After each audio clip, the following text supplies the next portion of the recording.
The interstellar prison ship Warden Star drifted in the cold black between suns. Inside its armored hull were the galaxy's most dangerous offenders, pirates, raiders, mercenaries, and beings from worlds so hostile that even their own people feared them.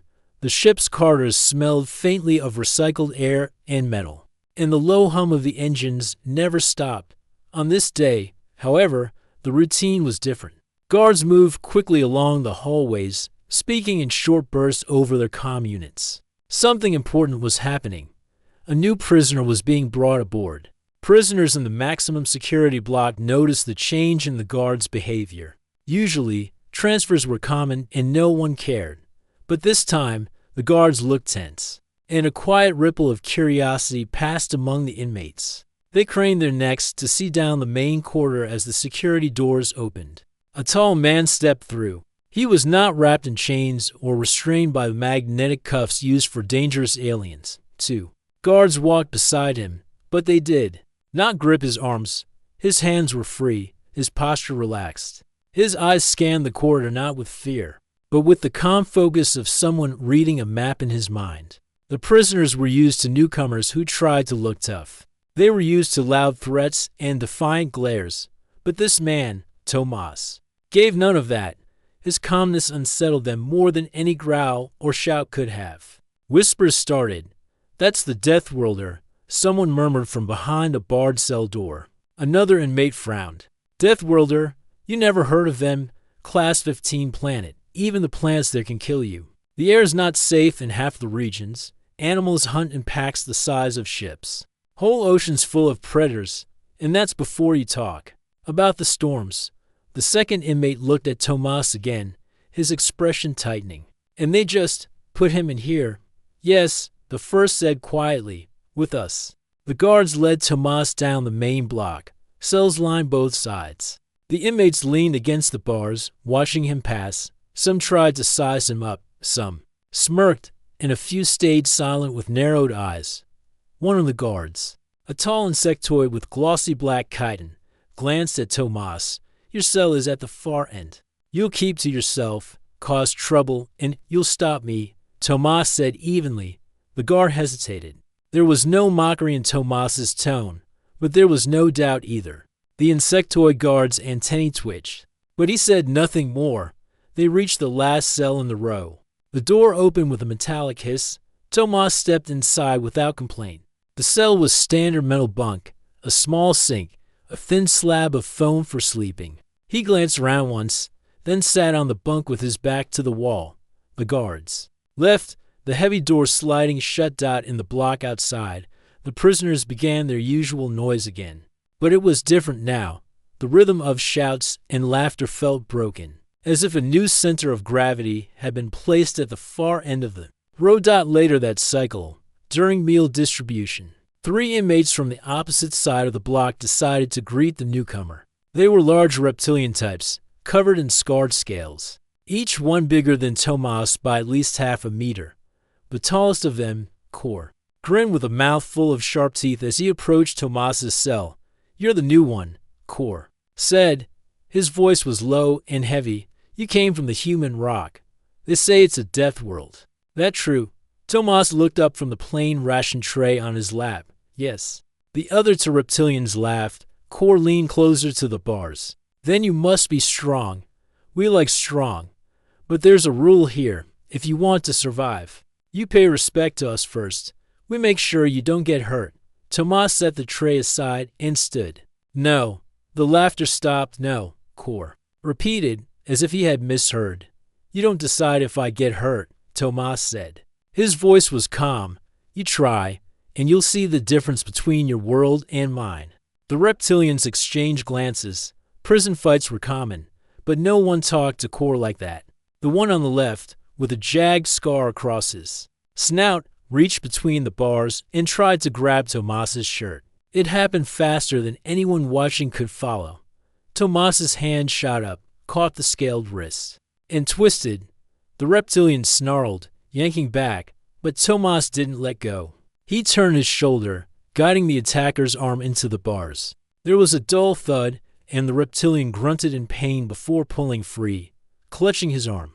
Kor took a step back, his grin gone. No one said anything for several moments. Then Tomas picked up his tray again and sat down, as if nothing had happened. "Go away," he said.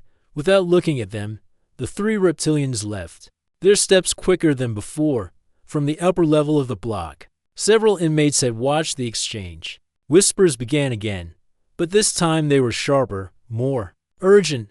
The human had moved with the precision of a predator that had been hunting since birth. He had not raised his voice or shown anger, and yet he had stopped one of the strongest inmates with ease. In the guard station above, Officer Varric, a four-armed species with a long memory, made a note in the security log.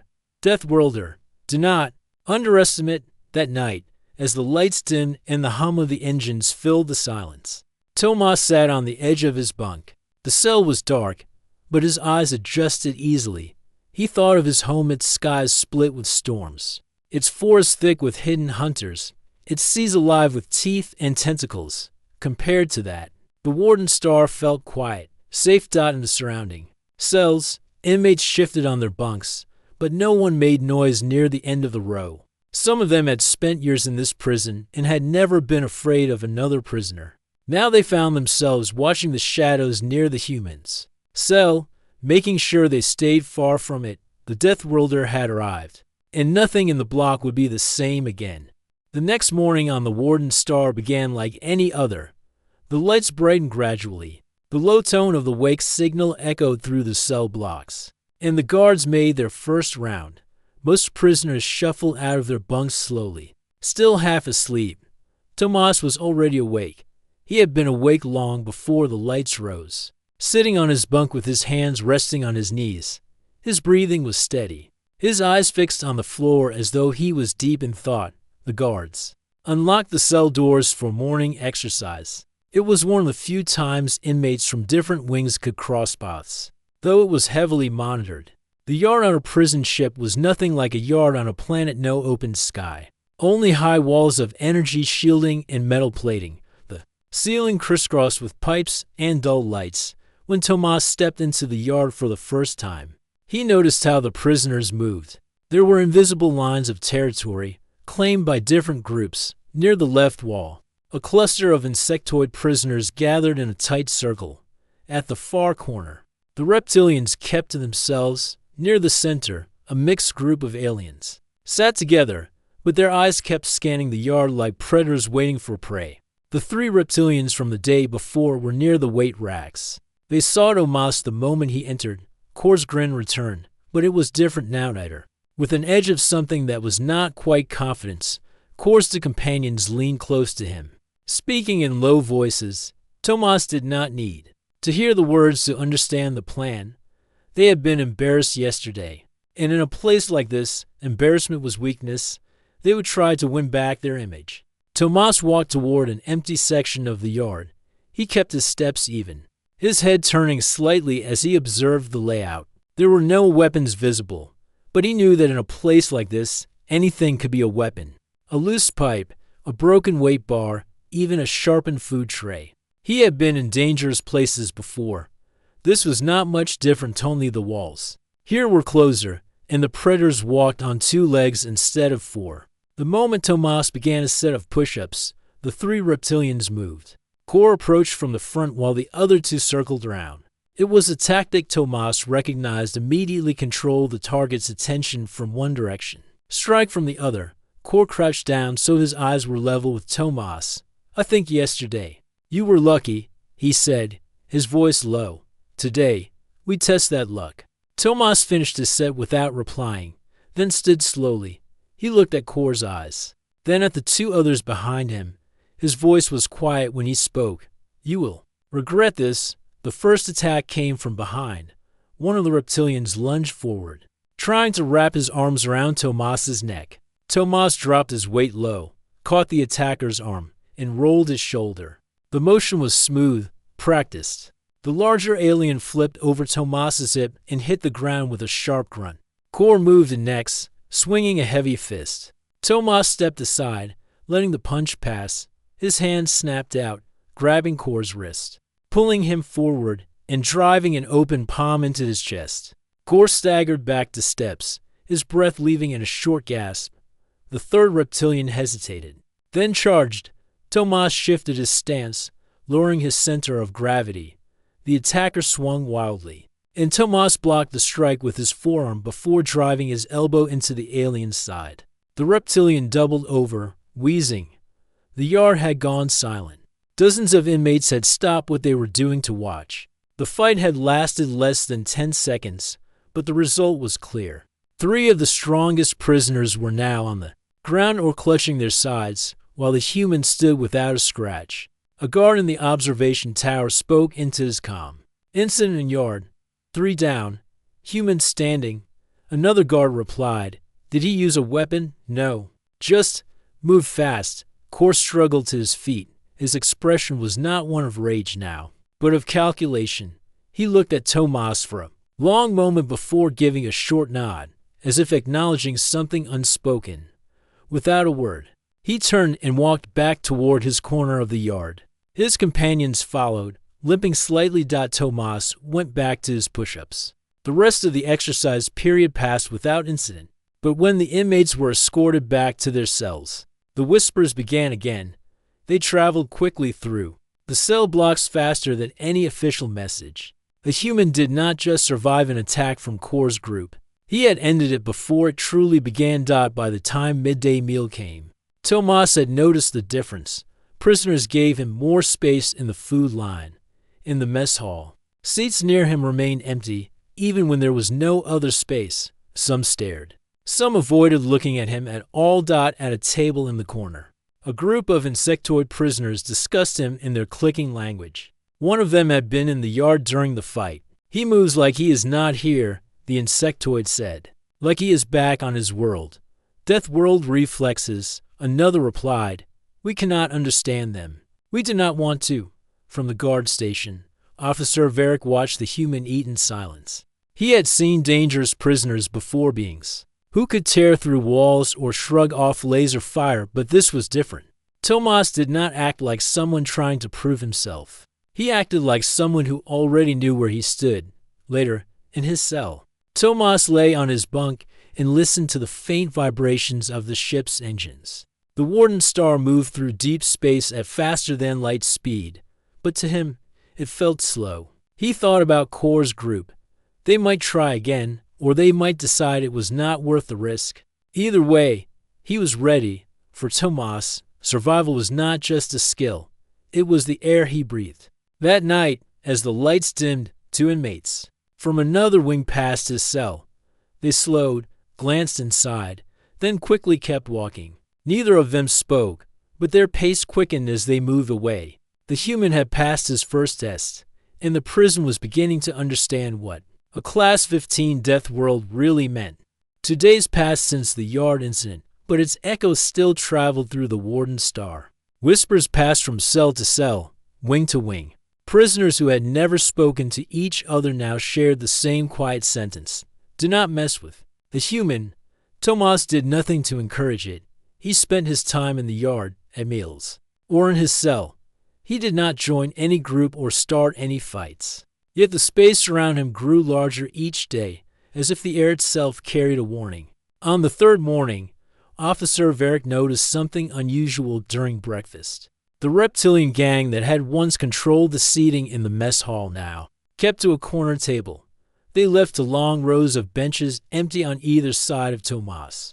It was not a formal arrangement, but everyone seemed to understand it. In a prison, space was a sign of power. No one gave it willingly, yet here, no one was asking for Tomas to move. Across the mess hall, a group of mammalian prisoners sat with their food untouched. One of them, a small, fur-covered creature from a low-gravity moon, leaned toward his friend. The human does not even have to speak, he said. The others moved without him telling them. His friend, a tall, thin alien with gray skin, nodded. That is more dangerous than shouting. A leader who shouts can be challenged. A leader who is silent, you do not know where to strike. After breakfast, Tomas returned to his cell. On the way, 2 insectoid inmates stepped aside. For him in the narrow hallway, they did not make eye contact. This was not respect in the friendly sense, it was a careful, measured respect born from uncertainty. In the upper control room, Warden Korvac watched the security feeds. He was a reptilian like Kor, but older and with scales dulled by years of service. He had run this ship for more than a decade, and he knew every shift in its rhythm.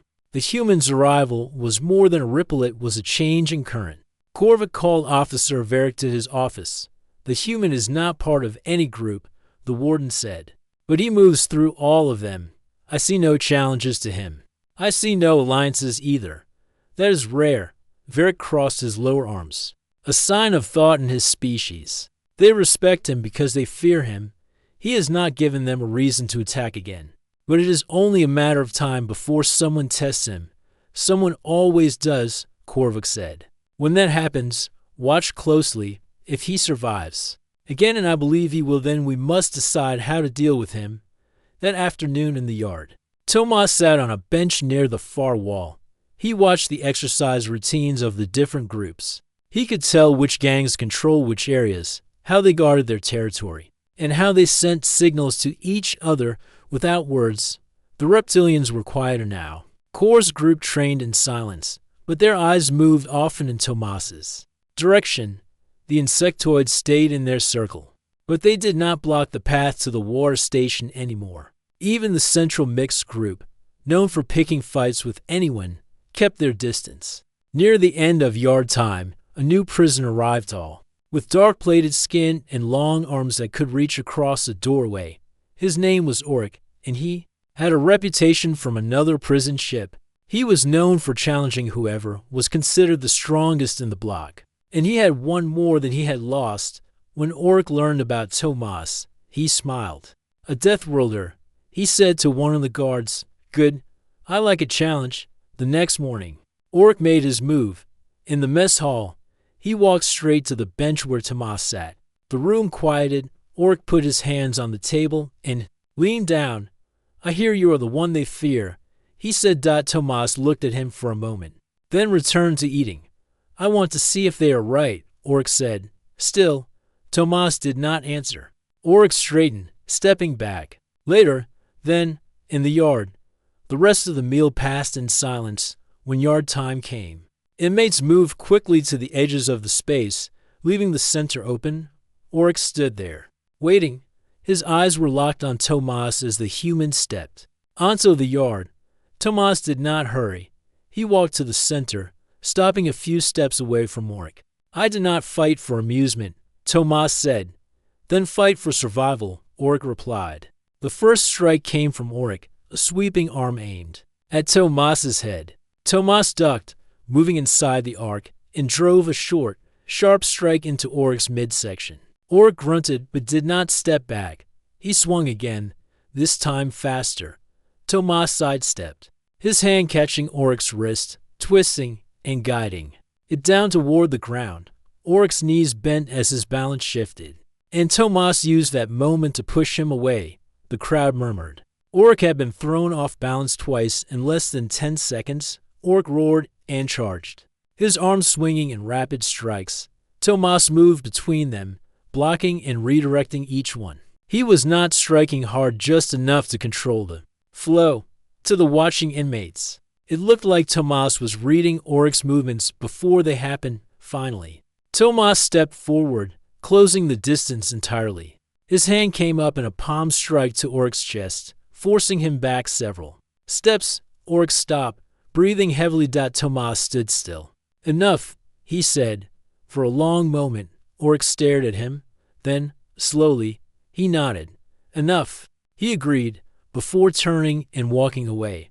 The yard remained silent for several seconds after. Then, as Tomas walked back to his bench, the whispers began again, but they were no longer about whether he could fight. They were about the fact that he chose when to stop. From that day forward, the unspoken rules of the block changed. The invisible territories became less rigid. Prisoners crossed paths without as many threats. The guards noticed fewer fights. No one announced it, but everyone knew if the human did not tolerate pointless violence, then starting it was a bad idea. Tomas had not declared himself leader, but he had become one. Warden Korvac sat alone in his office, the walls lined with surveillance screens. Each one showed a different part of the warden's star, cell blocks, yard, mess hall, and quarters. The hum of the ship's engines was faint here, but the warden hardly noticed it anymore. His attention was fixed on one feed, the maximum security yard. In the center of the yard sat the human, Tomas. Round him, the prisoners moved in quiet patterns. No shouts, no brawls, no sudden attacks for weeks. Korvik had struggled to keep this wing under control. Now, without warning, things were calm. And the reason was sitting there eating a ration bar. Korvik leaned back in his chair. "Order without chains," he muttered. "But who holds the key?" Officer Varric entered, carrying a datapad. His forearms moved in a coordinated rhythm as he swiped through reports. "The numbers are clear," Varric said. "Incidents in the maximum wing have dropped by almost half since the human arrived. Less damage to property. Fewer injuries. The medbay is quiet." Korvik kept his eyes on the screen. "And yet the guards are uneasy." "They are," Varric confirmed. "They say it feels wrong. The order we have now is not because of our rules. It is because of him." Korvak's tail twitched, a sign of thought among his kind. If one prisoner holds the balance, then that balance is fragile. "What happens if he turns against us?" Varric set the datapad down. "We could transfer him to another facility. That would restore the natural order. Or," Korvik said slowly, "it would throw the wing into chaos again." The warden studied Tomas's posture on the feed. The human was not acting like a gang leader. He did not command others. He did not issue threats. And yet the other inmates moved around him like planets around a star. Korvik made his decision. "Bring him to my office." 2 guards escorted Tomas through the high-security corridors. The metal floor plates clanged softly under their boots. The human walked at a steady pace, his hands loose at his sides. He seemed more curious than concerned. When they reached the warden's office, the door slid open with a hiss. Korvik was standing behind his desk, his scaled hands resting on the surface. The room was plain, with only a few shelves and the constant glow of security screens. "Tomas," Korvik said, his voice deep but even. "Sit." Tomas glanced at the chair in front of the desk, then sat without a word. The warden studied him. "For a moment. You have been here for a short time, yet the atmosphere of my prison has changed. There are fewer fights, fewer problems. The guards say it is because the other inmates fear you. They are cautious," Tomas said simply. "Because of what you did to Kor's gang," Korvik replied. "And to Auric." Tomas did not deny it. "I don't start trouble. I end it." Korvak's eyes narrowed slightly. "You understand my position. I cannot allow one prisoner to hold more influence than my guards, even if that prisoner keeps the peace." Tomas leaned back slightly in his chair. "If your rules kept the peace, you wouldn't be having this conversation." The warden's tail gave another twitch. "You are confident." "I'm alive," Tomas said.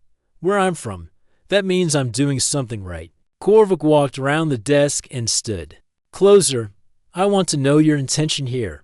Are you building a gang? Planning something?" "No," Tomas said. His tone was calm, but there was a faint edge to it now. "I just make sure no one decides my fate for me." Korvik looked at him for a long moment. He had faced pirates who shouted threats, mercenaries who laughed in the face of danger, and killers who hid behind false politeness. The human was none of these.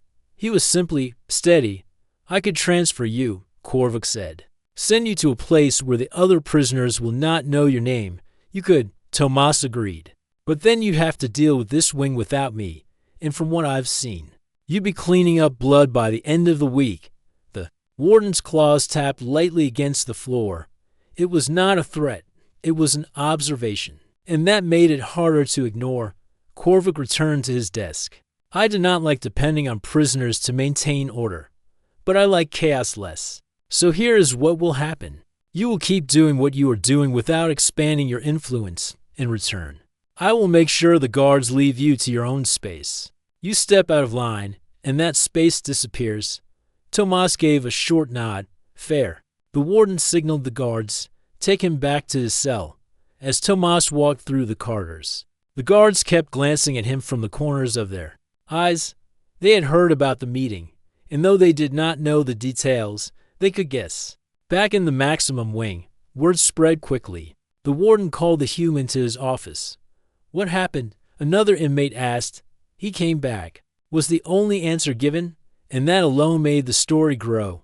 That evening, in the mess hall, Tomas noticed something new. The guards were watching him more closely than before, but they did not interfere.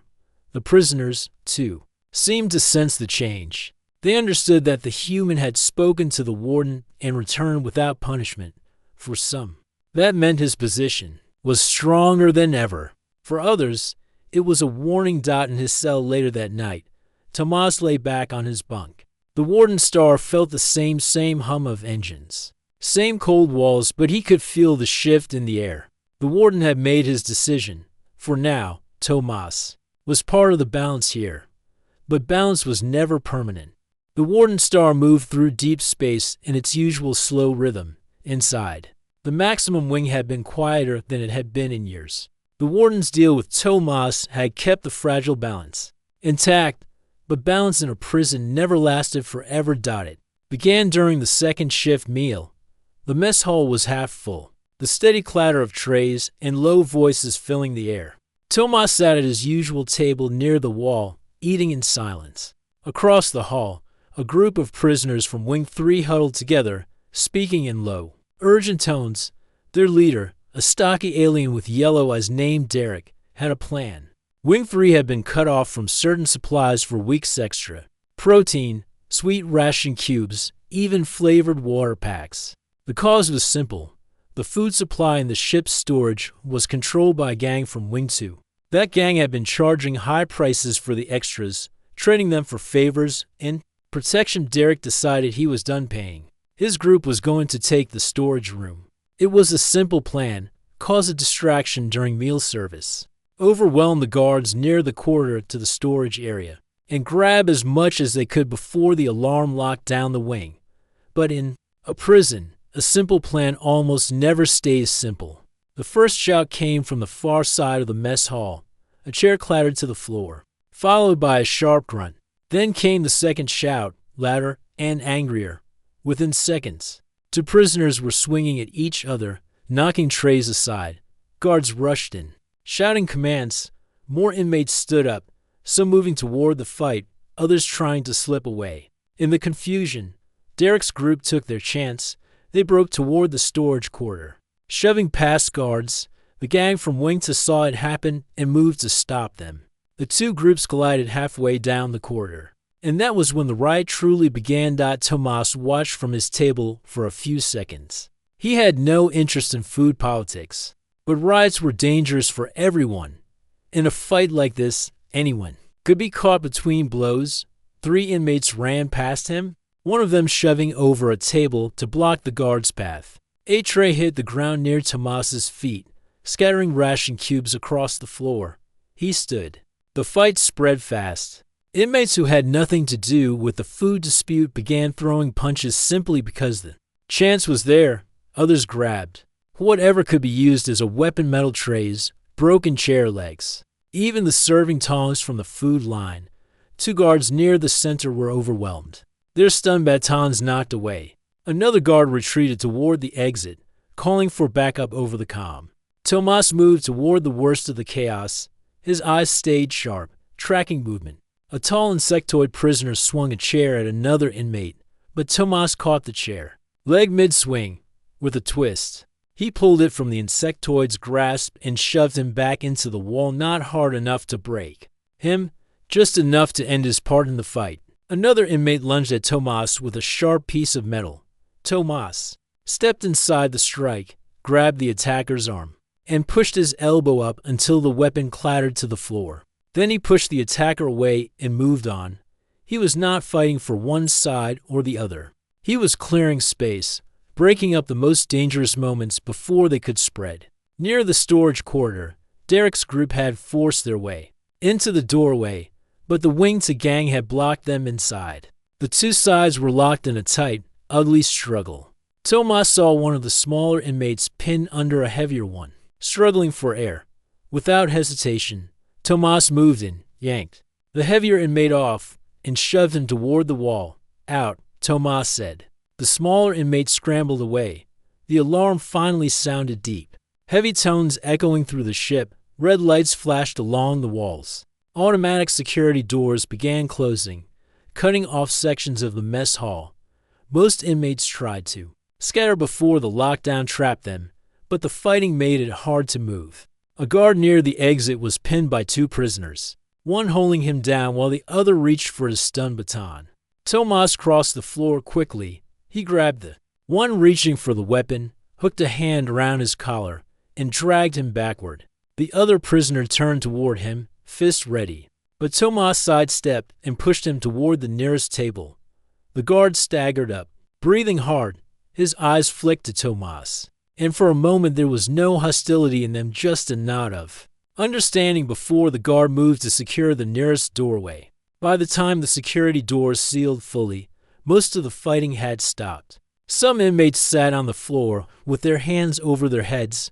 Others leaned against the walls. Catching their breath, guards moved through the room, securing prisoners one by one. Derek's group was forced back into the main hall, hands bound. The wing to gang fared no better. Half of them were limping, the other half in cuffs.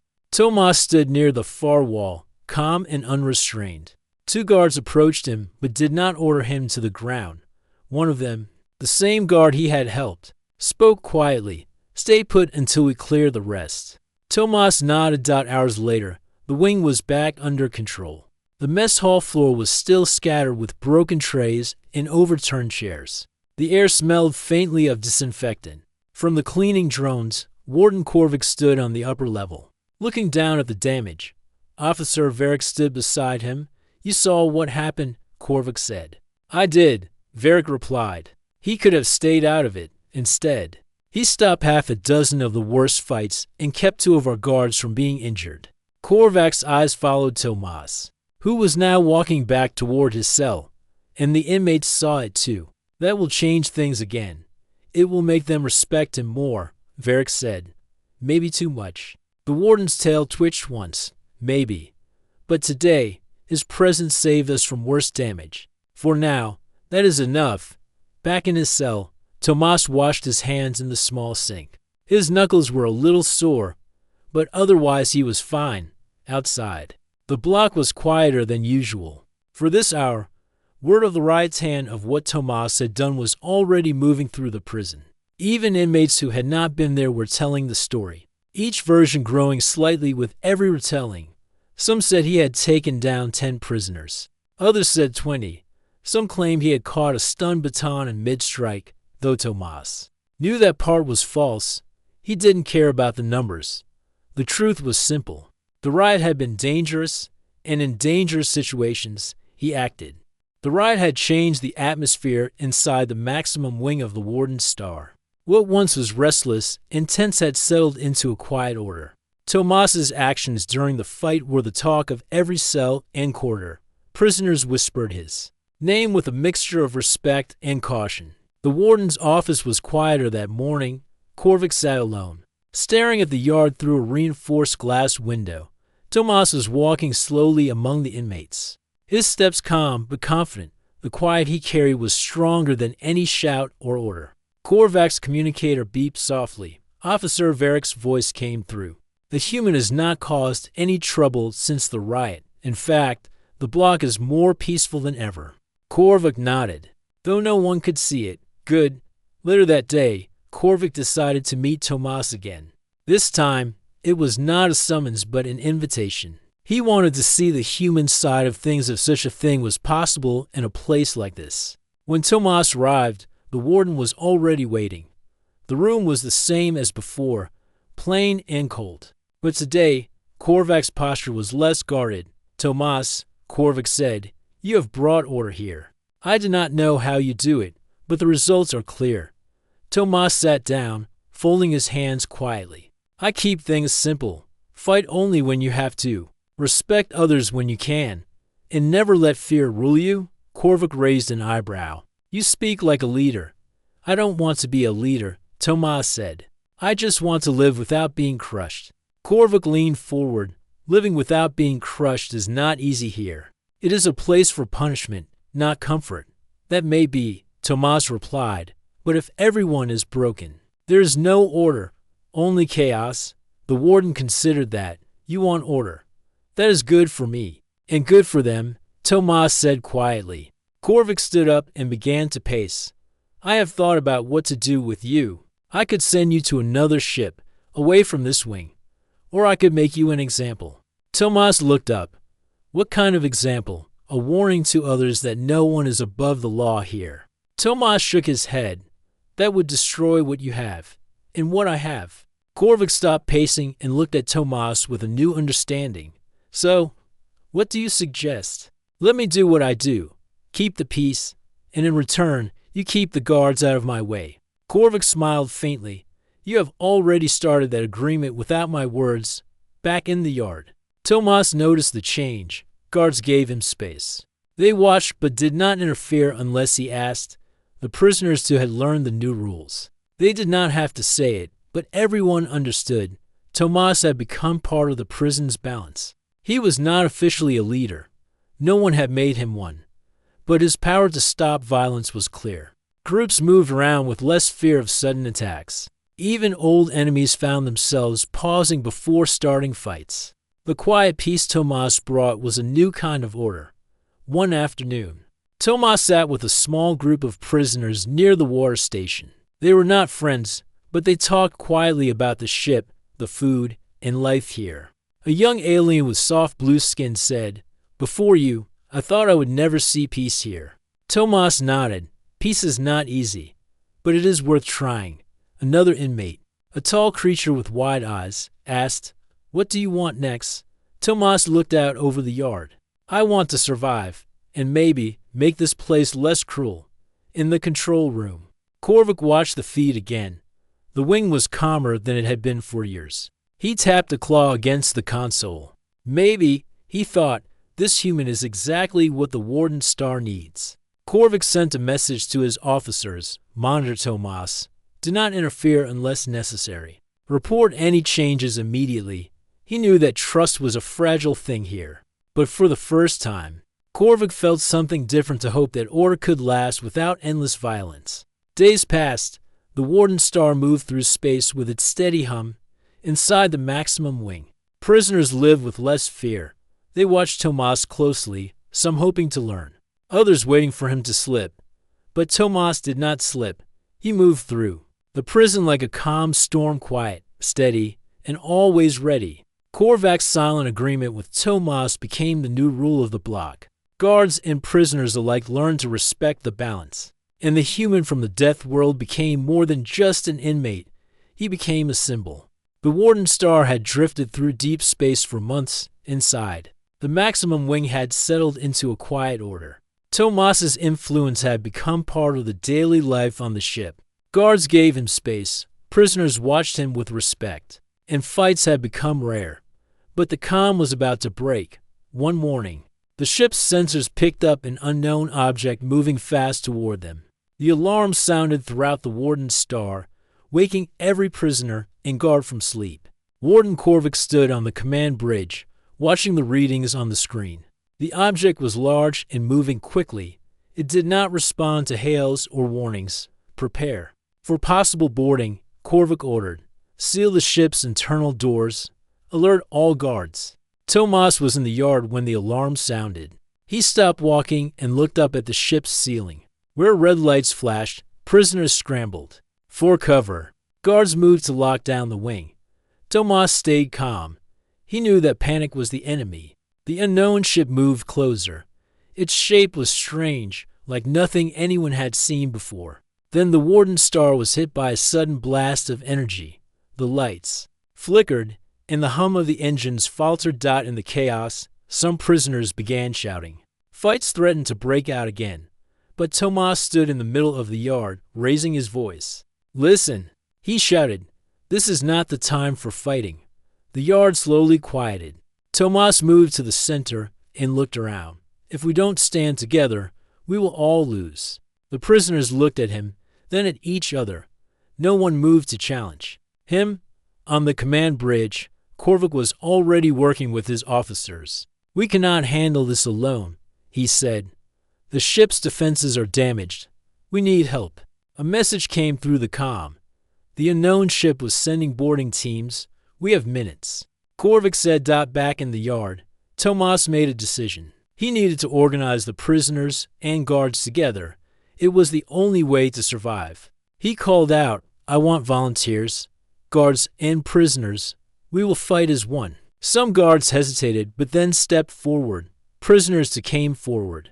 Tomas saw familiar faces: Derek, the gang leader from Wing 3, and others he had met during his time here. We will protect this ship, Tomas said, but only if we fight together. The boarding teams arrived quickly. They moved through the ship's corridors, breaking doors and attacking guards. The prisoners and guards had no time to prepare. Tomas led the volunteers through the narrow halls, setting up barricades and traps. They fought side by side, each learning to trust the other. One prisoner saved the guard from a surprise attack. The guard returned the favor moments later. The Warden Star was no longer a prison. It was a battlefield. Tomas moved with quiet speed. His Death World training showed in every step. He used the ship's shadows, took cover behind walls, and struck fast. The prisoners followed his lead, inspired by his calm strength. Guards adapted quickly, fighting not just for their duty, but for survival. In the mess hall, Tomas and a small group of fighters blocked a hallway. The boarding team came through, but Tomas caught the first attacker by surprise. He knocked the weapon away and pushed the enemy back. The others followed, using stun batons and makeshift weapons to drive the attackers out. On the bridge, Korvik coordinated defenses. He saw Tomas's group holding key points, buying time to repair the ship's systems. We will hold, Korvik said. Because of him. Hours passed. The boarding teams pushed harder. The fight was exhausting, but Tomas's group never lost hope. Finally, the ship's defenses came back online.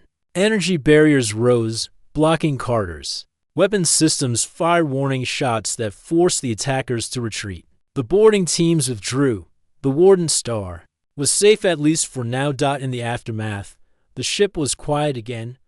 Wounded were treated, and damage repaired. Tomas walked the corridors, checking on prisoners and guards alike. Korvik met him on the bridge. You saved this ship, the warden said. More than anyone else. Tomas shrugged. We saved it. Together, Korvik nodded. I see now that the balance we have here is stronger than I thought. You are not just a prisoner. You are part of this ship's future. Tomas looked out at the stars. Maybe we all deserve a chance. The Warden Star continued its journey through space. Inside, the Maximum Wing was no longer just a prison. It was a place where respect and strength lived side by side. Tomas had come from a harsh death world. But here he found something different, a chance to be more than just a number, a chance to be a force for order and hope. And the inmates who once feared him now followed him, not because they had to, but because they wanted to.